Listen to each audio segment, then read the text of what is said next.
Is your truck feeling sluggish, refusing to accelerate when you merge onto the interstate? Or maybe the check engine light just popped on with the code P004A. This is a generic powertrain code that stands for turbocharger or supercharger boost control B circuit open. And while it sounds like a mouthful of technical jargon, it basically means your car's brain has lost contact with the part that controls your power. Whether you are driving a Ford Powerstroke, a Chevy Silverado, or even a smaller turbocharged passenger car, this code tells us there is an electrical break somewhere in the circuit for the boost control solenoid. Think of it like trying to make a phone call, but the line is cut. The computer is trying to tell the turbo to adjust the vanes for more power, but the message is never arriving. In modern variable geometry turbochargers, which are standard in almost all diesel trucks in America today, the computer uses a solenoid to open and close vanes inside the turbo to manage boost pressure. When this circuit goes open, the vanes usually default to a safe position, which kills your acceleration and makes the vehicle feel gutless. The causes for this are almost always electrical. It could be a solenoid that has burned out from heat and age, a wire that has rubbed through against a sharp metal bracket,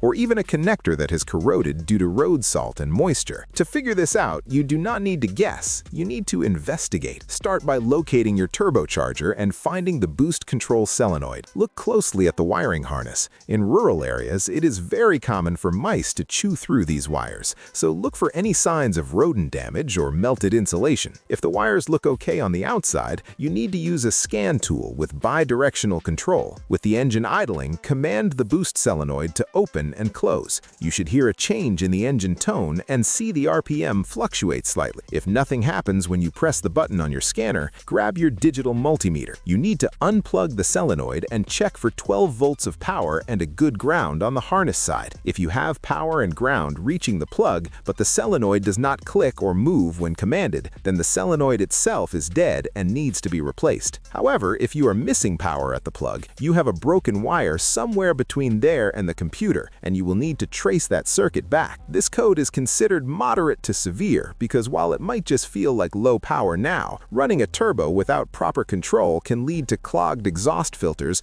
or even engine overheating over time. If you do not have a multimeter or do not feel safe probing electrical circuits, this is the time to visit a trusted shop because throwing parts at an electrical problem is a great way to waste money.